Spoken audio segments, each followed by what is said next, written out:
थे, मैं आपको वेलकम करता हूं अपने शो में। शुक्रिया। जिस तरह के हालात हैं, आपको पता है आज की प्रेस कॉन्फ्रेंस आपकी नजर से भी गुजरी होगी। जिस तरह अली अमीन गंडापुर का लहजा नरम था, पहले तो वफाक के ऊपर हमला कर रहे थे, कब्जा करने की कोशिश कर रहे थे इस्लामाबाद के ऊपर, क्या कहेंगी इस हवाले से? देखिए इम्तियाज, मुल्क की मामलात को चलाना, सूबे को चलाना, वफाक को चलाना आसान काम नहीं होता। और जब आप प्रॉपर एक सूबे के चीफ मिनिस्टर हैं तो आपको तमाम जरूरतें पड़ती हैं, ज़ाहिर है वफाक की मदद की जरूरत पड़ती है। और आपने देखा कि वो लबो लहजा जो कि भड़के मार के आवाम को उकसाने का, बहकाने का जो इनका हमेशा से वतीरा रहा, वो सिर्फ मैं समझती हूँ कि इन्होंने जिस तरह सोशल मीडिया में और प्रेस कॉन्फ्रेंस कर करके इस तरह से इंतशार और नफरत की सियासत को जन्म दिया है, ये मुल्क चलाने के लिए कभी भी नामुनासिब अमल है और मुल्क से इसको नुकसान पहुंचता है। तो आज का ये अमल इस बात की गमाजी कर रहा है कि अगर आप चीफ मिनिस्टर हैं, एक सूबे के सरबरा हैं, तो आपने वफाक के साथ चलना होगा।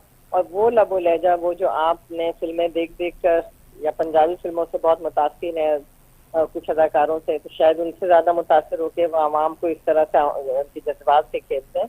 मैं समझती हूँ कि अब इनको अपना किबला इसी तरह दुरुस्त कर लेना चाहिए जिस तरह आज प्रेस कॉन्फ्रेंस सुनकर लबो लहजा था, और आइंदा मैं नहीं समझती कि वो इस तरह का लबो लहजा इख्तियार करेगा। शाहिदा साहब, आपको पता है कि मोहतरम जनाब आसिफ अली जरदारी साहब, प्रेसिडेंट पाकिस्तान, निजी दौरे पे हैं, मुल्क से बाहर हैं, एक दो दिन में आ जाएंगे। उनका कभी ये स्टेटमेंट नहीं गुजरा। मोहतरम जनाब chairman Pakistan Peoples Party Bilawal Bhutto Zardari साहब ने कहा कि हम हुकूमत का साथ हैं, उनको सपोर्ट करेंगे, और लेकिन हम वफाकी हुकूमत का हिस्सा नहीं बनेंगे।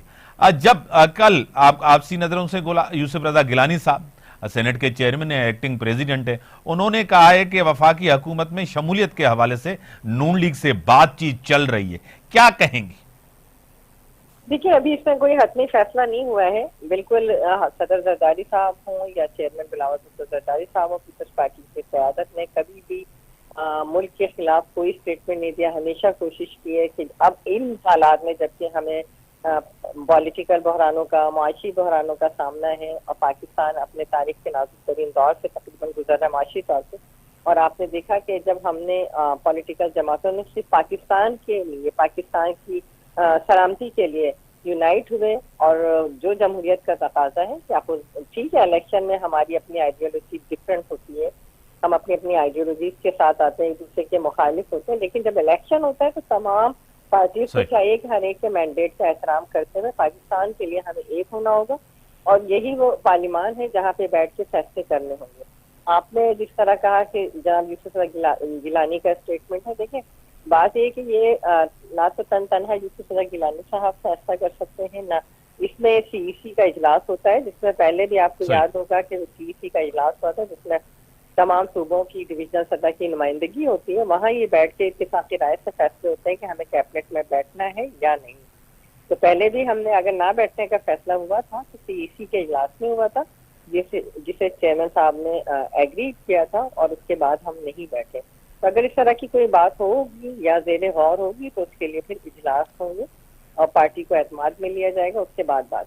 बड़ी मेहरबानी शाहिदा रहमानी साहब, आपकी बड़ी मेहरबानी। मोहतरम जनाब एडवोकेट यासीन आज़ाद साहब, आपकी बड़ी मेहरबानी, आपने टाइम दिया। नाज़रीन, ब्रेक जो टाइम